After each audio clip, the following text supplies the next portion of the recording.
별난 목사를 이렇게 특세 때마다 불러주셔서 감사하고 마음은 편안한데 이제 미천이 좀 딸리는 것 같습니다. 저는 오늘 읽어드린 말씀으로 새 시대 새로운 인생 새로운 교회라는 제목으로 말씀을 나누고 싶습니다. 우리가 보통 한 해를 새롭게 시작하면 여러 가지 새로운 목표, 새로운 계획을 짜고 또 만들곤 합니다. 개인적으로 나는 원래 운동을 좀 해보겠다, 새벽 기도를 좀 다녀보겠다, 이사를 좀 해야겠다, 그런 개인적인 계획을 세우기도 하고요. 또 회사에서는 1년 목표를 세우고, 그리고 이 국회에서는 한 해 나라의 재정 예산을 세우기도 합니다. 새로운 것은 늘 우리들에게 기대감이 있습니다. 새롭다는 건 늘 좋아요. 근데 좋은 것만 있는 건 아닙니다. 미래라는 한 번도 가보지 않았던 그런 길을 가야 된다는, 새롭게 적응해야 된다는 부담도 우리들에게 함께 있습니다. 예를 들어 원래 우리 자녀들 중에 어떤 자녀들은 대학을 졸업하고 새로운 직장에 출근을 해야 되는 그런 친구도 있고요. 또 우리 자녀들 중에 결혼을 하고 또 새로운 아기를 출산하는 그런 자녀들도 있습니다. 또 어떤 사람들은 나이가 드셔서 이직이나 은퇴를 해야 되고, 저처럼 갱년기를 이제 시작하고, 그리고 나이의 앞자리가 바뀌면서 새로운 멘탈과 정체성의 혼란을 겪게 되는 그런 분도 간혹 있을 수 있습니다.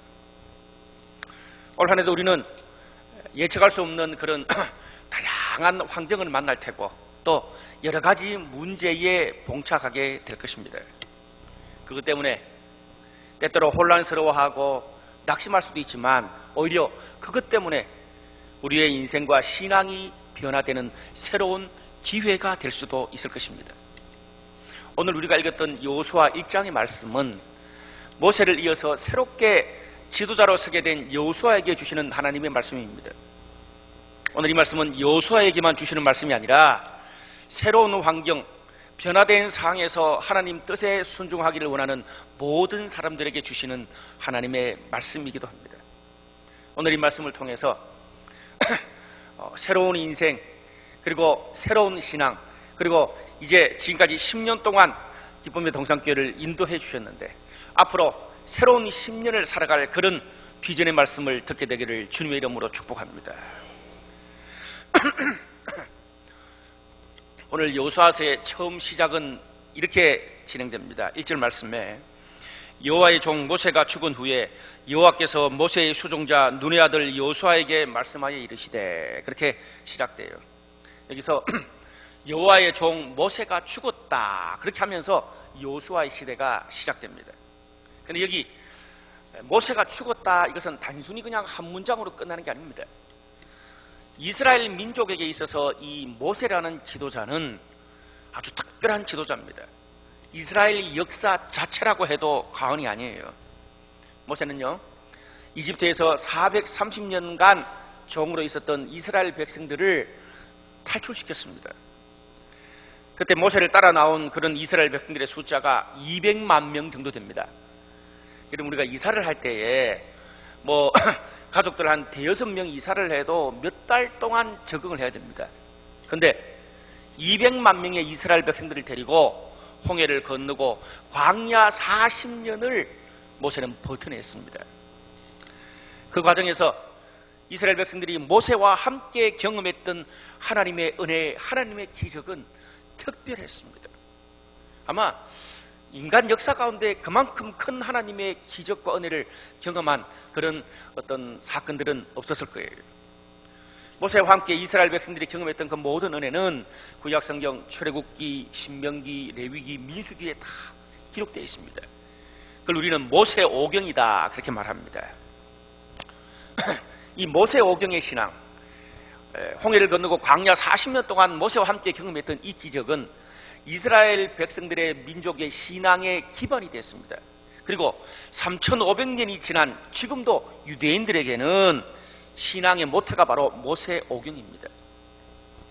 한 나라에 이 정도 영향을 끼친 그런 지도자는 역사 이래로 찾아볼 수가 없습니다. 여러분, 우리나라의 대표적 지도자 그러면 두 사람들입니다. 세종대왕과 이순신 장군.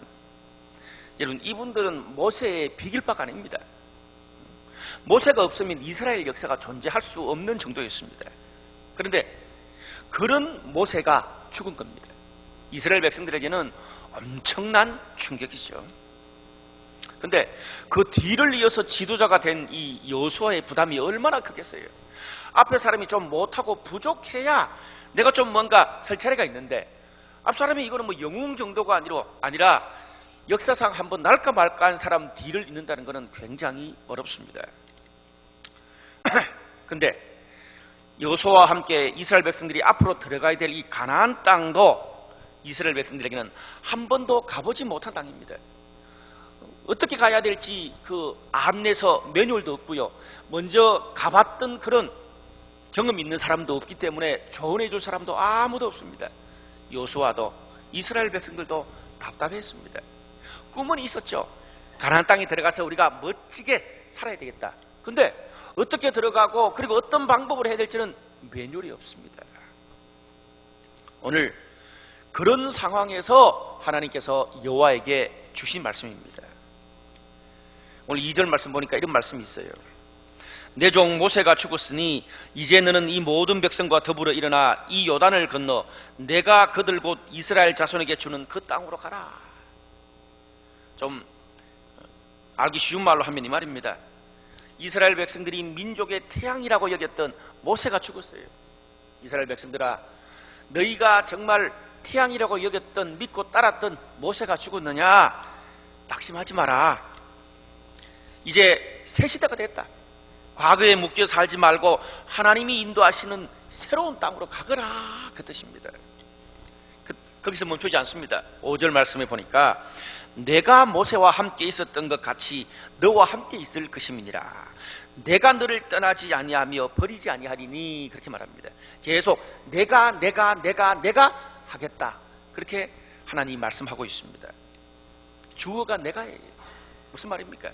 모세가 인도하는 게 아니고 하나님이 이스라엘 백성을 과거에도 인도했고 앞으로도 인도하실 것이란 말씀입니다.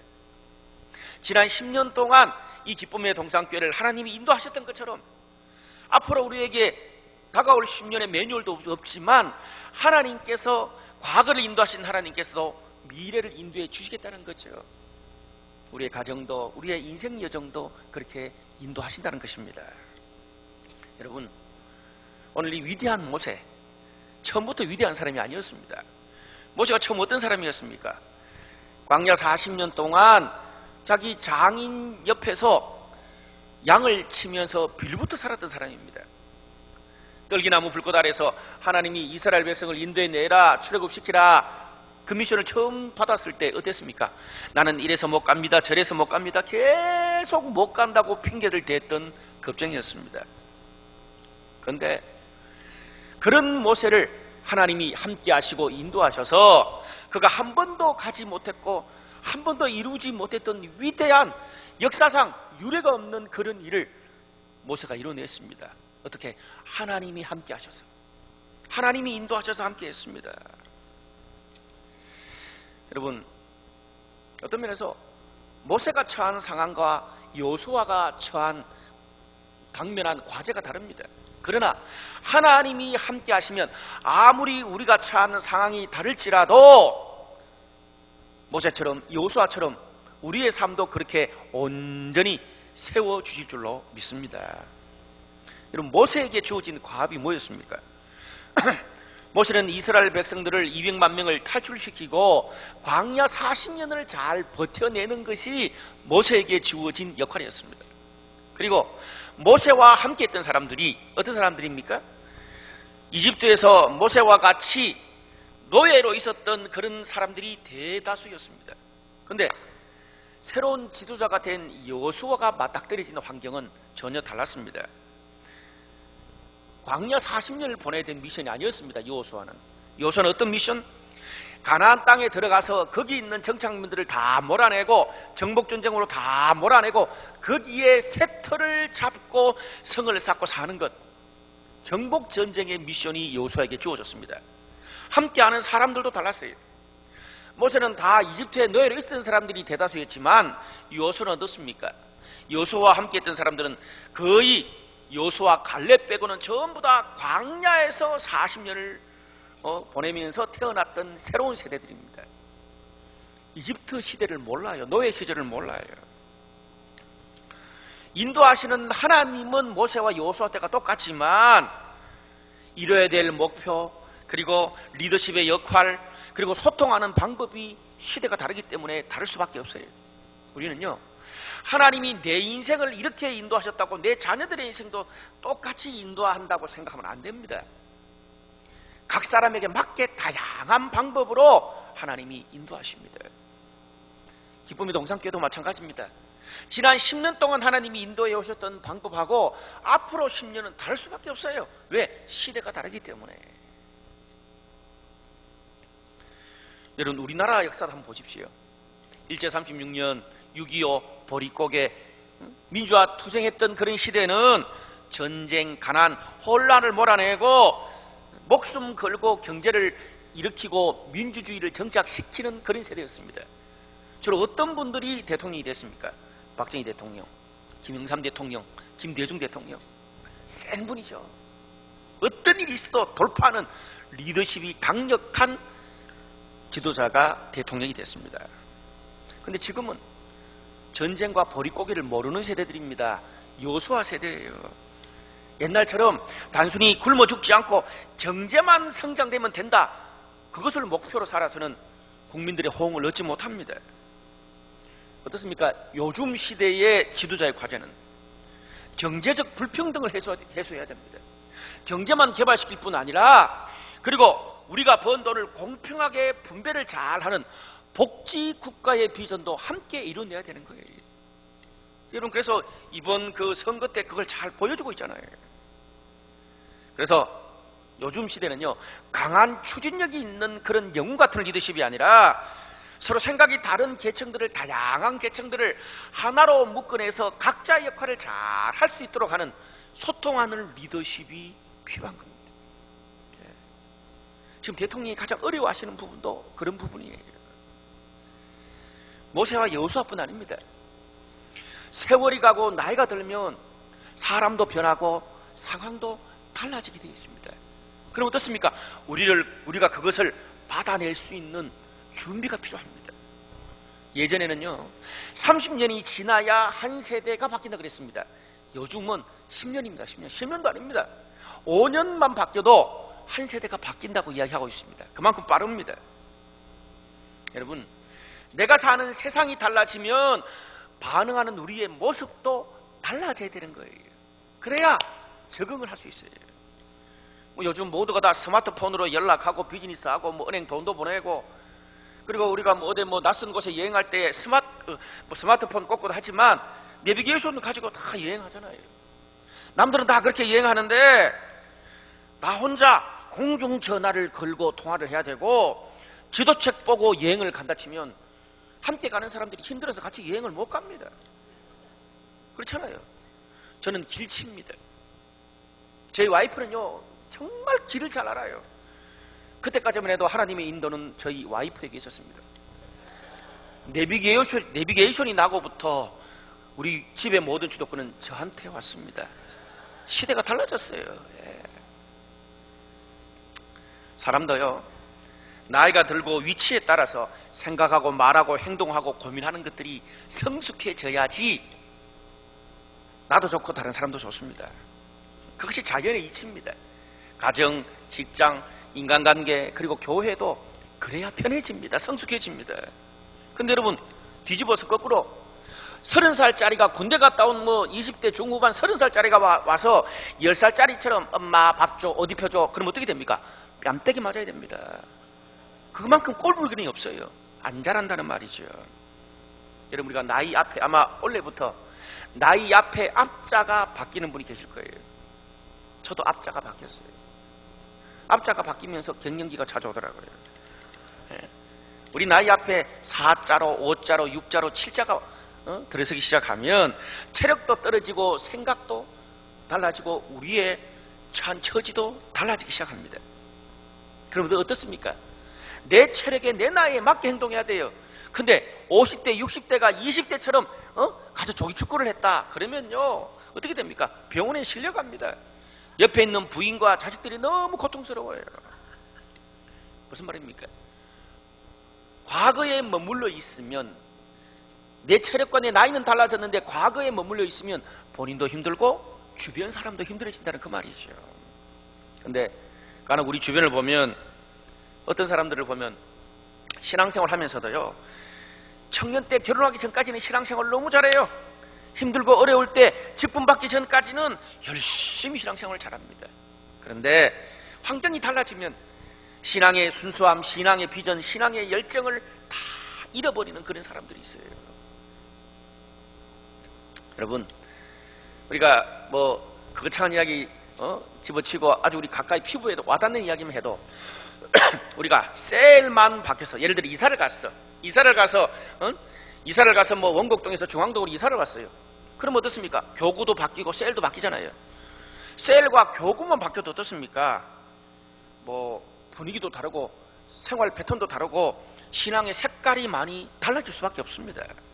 하물며 교회를 옮기면 더하죠. 교회에 따라 신앙의 강조점이 다를 수밖에 없어요. 저희 교회는 새벽기도가 없습니다. 뭐 신앙의 강조점이 다르잖아요. 일단 이 기쁨의 동산교회는 새벽기도부터 열심히 잘 나와야 신앙이 그래도 기도 좀 한다 그래요. 저희 교회는 좀 달라요. 교회마다 신앙의 강조점이 다를 수밖에 없습니다. 근데 내가 이 기쁨의 동산교회를 온 지 3년이 지났어. 셀을 바꾼 지 그리고 교구가 달라지고 이 기쁨의 동산교회에 온 지 3년이 지났는데 아직도 내가 과거에 있었던 셀은 이랬는데요. 내가 과거에 있었던 셀 리더는 그 교구는 이랬는데요. 옛날에 내가 다녔던 사랑의 교회는 온누리 교회는 이랬는데요. 계속 그 교회 이야기만 합니다. 3년이 온 지 지났는데가 과거에 사는 거죠. 이런 뭐 왕년에 뭐 안 입은 사람이 있습니까? 제가 좀 너무 세게 이야기를 하죠. 이유가 있습니다. 제가 동산교회에서 9년 동안 사역을 하고 7년 전에 홍대 거리에 청년 8명 데리고 개척을 하러 가더랬습니다. 근데 서울 한중간에 가보니까 아는 사람도 없고 뭐 저를 알아보는 사람도 없고 동산교회가 어딘지도 몰라요. 그러다 보니까 참 힘들더라고요. 개척할 때. 그러다 보니까 나도 모르게 뻑하면 내가 과거 동산교회에서 사역할 때, 내가 과거 동산교회에서 뭐 할 때 3년을 그랬대요. 글쎄요. 저는 몰라요. 근데 어느 날입니다. 또 그 소리를 제가 했나 봐요. 3년 동안 참았던 저희 와이프가 폭발했어요. 여보, 당신 동산교회를 그만둔 지 3년이 넘었어. 당신은 지금 홍대 거리에 개척교회 목사인데 왜 아직도 동산교회 하는 거야? 제발 하늘에서 좀 내려와서 네가 선 땅에 발을 좀 내디뎌. 그날 대판했습니다. 그런데 제가 아침에 큐티를 하고 기도를 하는데 회개가 나오더라고요. 정신이 번쩍 들더라고요. 내가 왜 그랬을까? 나도 모르게 계속 왜 동산교회 과거 내가 사역할 때 이야기를 덜먹거렸을까 생각해 보니까 사람들이 예전처럼 나를 알아주지 않는다는 거예요.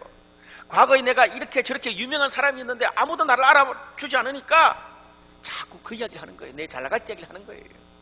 여러분, 사람이요, 내 이상과 현실이 차이가 크면 클수록 자꾸 과거의 왕년의 이야기를 합니다.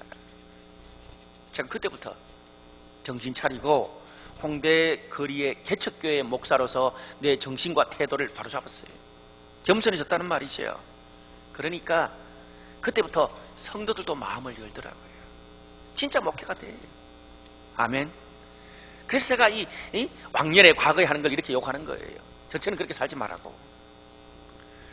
내 삶은, 내 나이는, 내 환경은 이미 가나안 땅에 들어왔는데 내 신앙과 내 멘탈은 아직도 광야에 머물러 있으면 핑계가 더 많아지고 모든 게 과거의 저처럼 추해져요.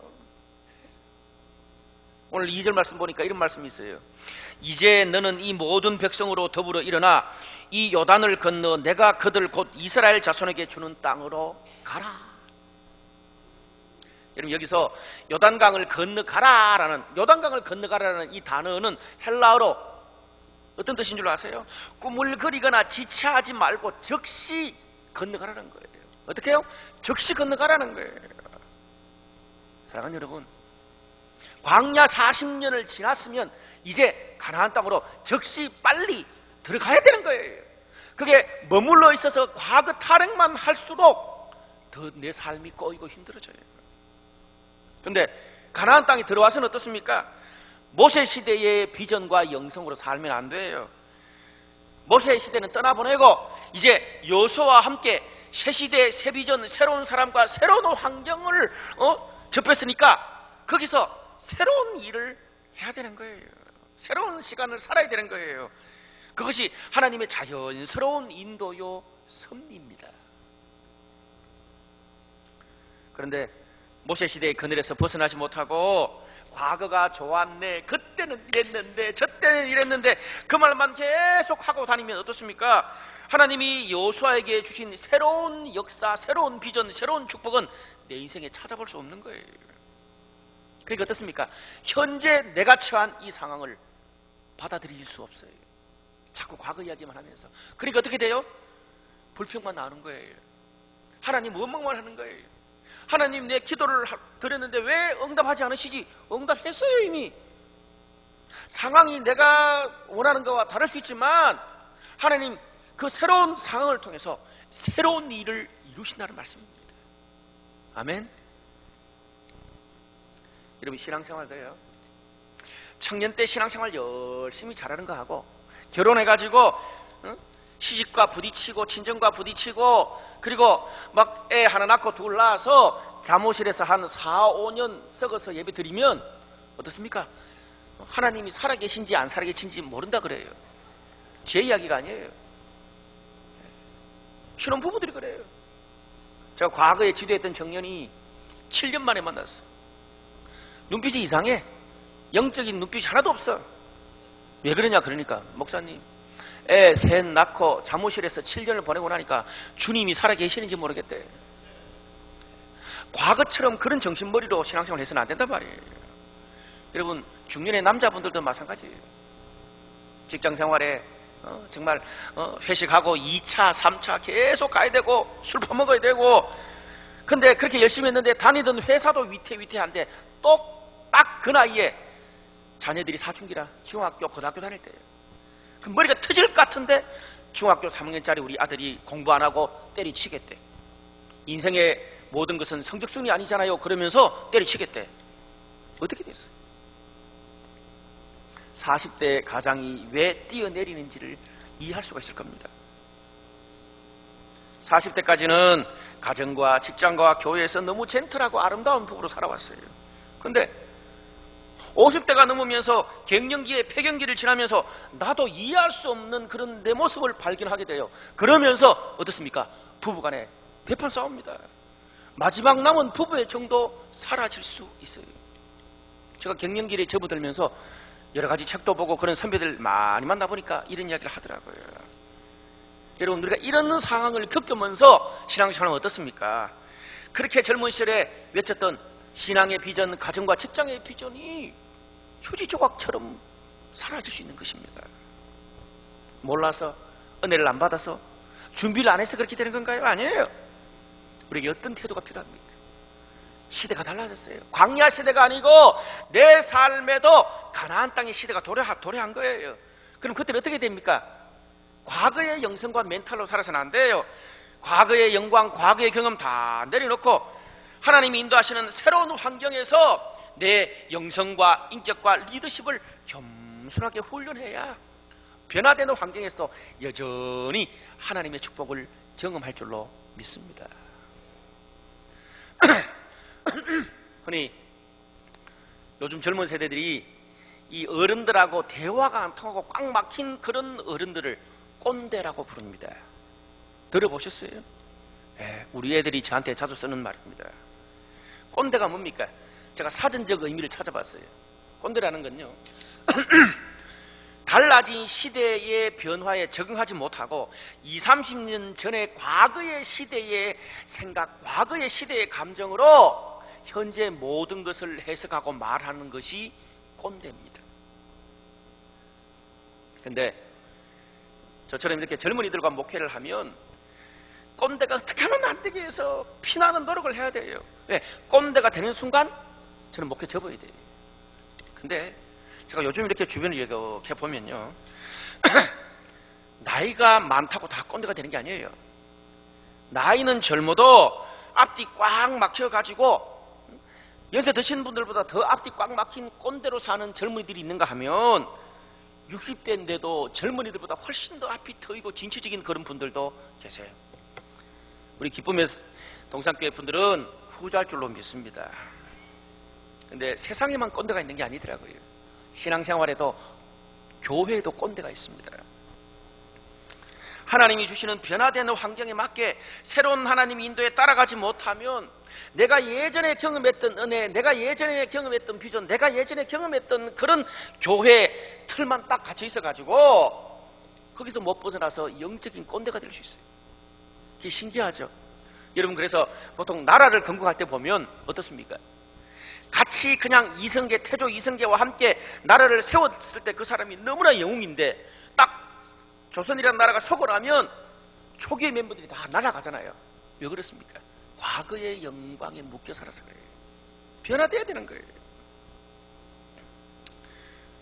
여러분, 평사원으로 있을 때보다 이사가 되고 전무가 되고 내가 CEO가 됐을 때 꼰대가 되기 훨씬 더 쉽습니다. 성도 때보다 평회원, 평신도 성도 때보다 내가 직분을 받고 집사, 권사, 장로, 목사가 되면 꼰대가 되기가 훨씬 더 쉽습니다. 왜요? 늘 앞장서서 일하고 늘 사람들을 가르치고 늘 주도해야 되기 때문에 다른 사람 말이 잘 안 들려요. 그래서 꼰대가 되기 쉬운 거예요. 꼰대가 되면 두 가지 증상이 있습니다. 첫 번째 증상은 뭐냐 하면 다른 사람의 말을 듣고 있는데 들리지 않아요.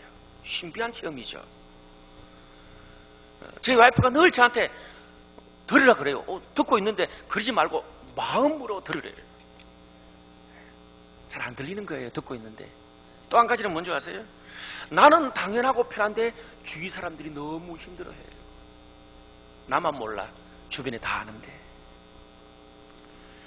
제가 아는 어떤 유명한 분 중에 젊을 때 정말 탁월한 일을 많이 하시는 그런 분이 계세요. 근데 이제는 나이가 들어서 뒤로 좀 물러 앉아가지고 후배들에게 길을 열어줘야 되는 그런 나이임에도 불구하고 어떤 모임이 있으면 처음부터 끝까지 자기 혼자 다 이야기해. 그리고 늘 똑같은 말만 계속 반복해. 어떻습니까? 주변의 사람들이 입 다물고 계속 듣고 있어. 슬픈 거죠. 자기만 모르는 거예요. 그래서 제가 참다 못해서 그랬습니다. 형님, 제발 좀 다른 사람들의 말에 귀를 좀 기울여 보시죠. 그 말 계속 똑같은 말만 반복하지 마시고 좀 기울여 보시죠. 그러니까 뭐라고 한 줄 아세요? 당신도 나이 먹어봐. 얼마나 섭섭해진 줄 알아? 무슨 말입니까? 들을 귀가 없다는 거예요. 이미 꼰대로 굳어져 버린 거예요. 여러분, 우리가 나이가 드는 것도 두 가지가 있습니다. 늙어서 이렇게 굳어져서 대화도 안 통하는 꼰대가 되어서 나이가 드는 사람이 있는가 하면 늙으면서도 더 성숙하고 다른 사람을 이해하고 더 포용력이 넓어진 사람이 있습니다. 우리가 나이가 들수록 신앙생활을 오래 할수록 신앙이 더 성숙해져야 되는데 오히려 나이가 들고 신앙생활을 오래 할수록 더 좁아 터지고 더 안 되고 더 따지는 것이 많다면 내가 바리새인이 되어가고 있는 거예요. 바리새인이 멀리 있는 게 아닙니다. 내 모습 속에 바리새인이 있는 거예요. 사랑하는 여러분, 오늘 우리는 어느 쪽에 더 가깝습니까? 우리 가정에서, 직장에서, 교회에서 우리는 어느 쪽에 더 가까운가 이 말입니다. 기쁨의 동산교회도 개척한 지 어느덧 10년이 지났습니다. 10년이 지나면 강산이 변하잖아요. 성도들도 1500명 교회가 됐습니다. 이 자리에 계신 여러분이 인정하든 인정 안 하든 상관없이 이미 기쁨의 동산교회는 다음 세대와 지역교회와 한국교회를 생각할 수밖에 없는 중견교회가 됐습니다. 안에 있는 여러분은 잘 모르시죠? 밖에 있는 저는 잘 압니다. 유명한 교회가 됐다는 말이에요. 그러면 내 셀, 내 교회, 그리고 내 시대만 생각해서는 안 돼요. 이제 중요한 것은 이 자리에 계신 여러분들이 사람들과 세대와 지역을 어느 정도 품을 수 있냐에 따라서 하나님께서 우리 기쁨의 동산 교회의 지경과 영향력을 더 넓히실 줄로 믿습니다. 교회뿐 아니에요. 우리의 셀도 마찬가지고 우리의 가정도 마찬가지고 우리가 하는 직장과 비즈니스도 똑같아요. 우리는요 하나님 내 지경을 넓혀 주십시오 그렇게 기도하지만 그릇을 넓히진 않습니다. 만약에 우리가 나하고 맞는 사람하고만 일하고 우리 세대 안산 땅 이만하면 됐지 생각하고 사역하면 우리의 영향력은 안산 땅 여기서 끝날 수도 있습니다. 그런데 힘들지만 나와 맞지 않는 사람들과도 조절하고 나보다 더 똑똑한 사람들도 받아내고 다음 세대 길을 열어주고 안산을 넘어서 경기도 대한민국 한국교회를 품고 기도하고 사역하면 하나님께서 앞으로 10년은 가나안 땅의 길을 기쁨의 동산교회에 열어줄 것으로 믿습니다.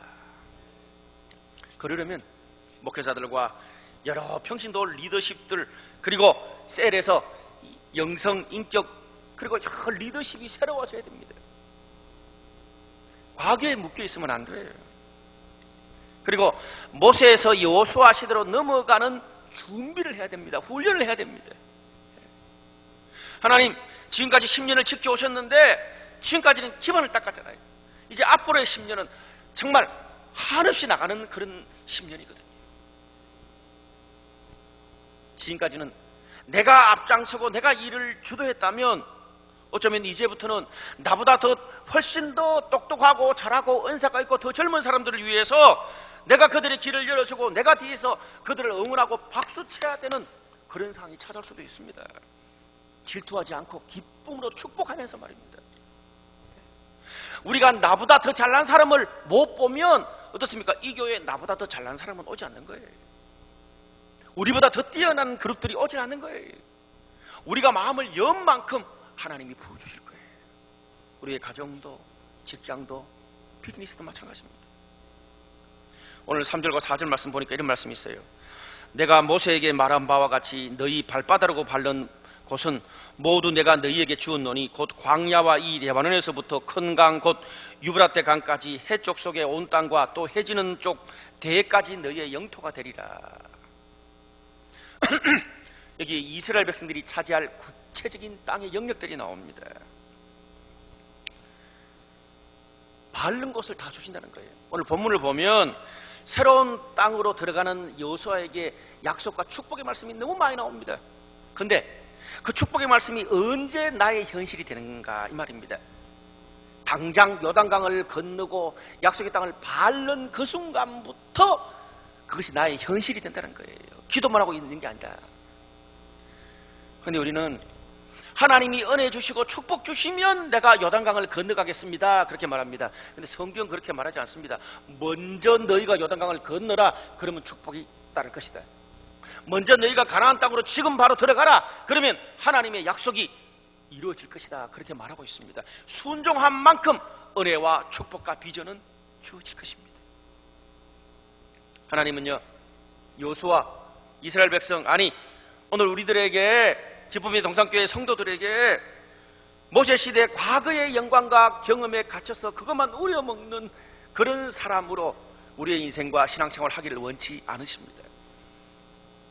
변화된 환경, 새로운 10년, 또 새롭게 주시는 사람과 또 새로운 환경 그 도전에 맞서서 하나님을 믿고 정말 우리가 변화된 그런 결단을 할 때에 앞으로 우리의 삶을 더 풍성하게 채워줄 줄로 믿습니다. 말씀의 결론을 맺겠습니다. 오늘 6절과 7절과 9절 말씀에 담대하라라는 말이 3번 반복됩니다. 그러려면 강하고 담대해야 된다는 거죠. 강하고 담대한 게 뭡니까? 독한 마음을 먹고 매일 아침마다 나는 할 수 있어 할 수 있어 찬물 냉수로 막 마찰을 하면 강해지는 겁니까? 그게 아니죠. 인간은 언제 변할지 모르잖아요. 오늘 성경은 어떻게 하면 강해지는지 이야기를 합니다. 7절과 8절 말씀에 내가 명령한 그 율법을 다 지켜 행하고 우로나 자로나 치우치지 말라. 그리하면 형통하리니 이 율법책을 내 입에서 떠나지 말게 하며 주야로 그것을 묵상하여 그 안에 기록된 대로 다 지켜 행하라. 그리하면 내 길이 평탄하게 될 것이며 네가 형통하리라. 율법을 지켜라, 율법을 행해라, 떠나지 말게 하라, 주야라 묵상해라, 좌우로 치우치지 마라. 하나님의 말씀이 결국 모든 것에 달려있다 그 말입니다. 말씀이 약속을 주고 말씀이 우리를 살리고 말씀이 축복과 모든 은혜의 키포인트예요. 여러분, 특별 새벽 기도가 왜 있습니까? 늘 먹는 밥이 아니라 특식이잖아요. 특식. 그래서 외부 강사도 오시고, 저는 좀 자주 오니까 내부 외부 중간 정도 되겠지만 하여튼 외부 강사도 와서 특별한 메시지를 전달합니다. 제 경험으로 볼 때 특별 새벽기도 그때 던지는 메시지가 우리 인생에 특별한 기회를 주는 때가 참 많았습니다. 저도 제 인생과 목회에서 보면 특별 새벽기도, 특별 집회 때 특별 하나님이 하늘 레벨 더 성장해 주시는 그런 경험을 가진 게 참 많습니다. 저는 기쁨의 동성교회 상을 모릅니다. 특별 새벽기도 전에 김광희 목사님을 만나서 입을 맞춰본 적도 없습니다. 요청이 오면 기도합니다. 하나님 어떤 메시지를 전할까요? 여러분, 제가 2년 전 특별 새벽기도 때 와서 말씀을 전했습니다. 그날이 4월 16일입니다. 제가 그날 특세 말씀 전하고 난 다음에 밤에 잠을 못 자고 여기 안산의 찜질방에서 자고 한 10시쯤 일어났습니다. TV에 세월호가 옆으로 누워 있더라고요. 그러면서 밑에 300 몇 명 전원 구출 떠 있더라고요. 그때 제가 전했던 메시지가 뭐냐면 우는 자와 함께 울라였습니다. 제가 그 사건 일어나고 난 다음에 너무나 놀랐습니다. 하나님의 메시지에. 사실 오늘 제가 한 달 전에 새 시대 새로운 인생 새로운 교회 이 본문을 한 달 전에 줬습니다. 근데 어제 이 말씀이 좀 부담스럽고 이 말씀이 자신이 없어요. 그래서 제가 전화 온 목사님에게 그렇게 하겠어요. 하루 전에 바뀔 수 있다. 근데 어떻게 해요? 마음속에 이렇게 기도하는데 계속 하나님이 이 말씀을 전해주셨으면 좋겠다는 마음을 계속 주셔서 제가 이 말씀을 전하게 됐습니다. 사랑하는 여러분, 환경과 사람은 변할 수 있습니다. 그러나 하나님의 말씀은 영원히 변치 않습니다. 말씀 따라 선택하고 결정하면 실패하는 법이 없습니다. 어떤 사람은 그럽니다. 말씀 따라 살면 당장 떡이 나오고 밥이 나오냐? 저는 홍대와 강남에 있는 수많은 청년들에게, 젊은이들에게 뭐라고 말씀한 줄 아십니까? 말씀 따라 선택하고 결정하면 당장 밥이 나오고 떡이 나오지 않지만 말씀 따라 결정하면 그런 것들이 쌓여서 나중에는 내 삶이 형통해진다. 그러면 그때는 저절로 밥도 나오고 떡도 나오고 가정도 직장도 교회도 내 비전도 모두가 다 형통해진다. 그런 말 합니다.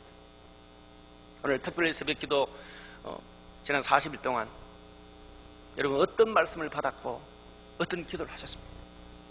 오늘 그 말씀 소중히 붙잡고 그렇게 올 남은 한 해 그리고 다가올 10년을 약속 붙잡고 나가시는, 말씀 붙잡고 나가시는 저와 여러분들이 모두 되시기를 주님의 이름으로 축복합니다. 기도하시겠습니다. 이 시간 기도할 때 두 가지 놓고 기도했으면 좋겠습니다. 하나는요, 하나님, 내가 지난 40일 동안 하나님이 주신 수많은 말씀 가운데 내 마음에 가장 와닿는 그 말씀 붙잡고 살게 해주십시오. 내 마음이 바뀌고 환경이 바뀌더라도 내가 붙잡고 살아가게 해주십시오. 내 상황과 환경이 달라져도 하나님이 그것을 통해서 나를 더 크고 넓게 새롭게 쓰실 것을 기대하면서 내가 새로운 영적 리더십에 적응할 수 있도록 도와주십시오. 그렇게 기도하시고요.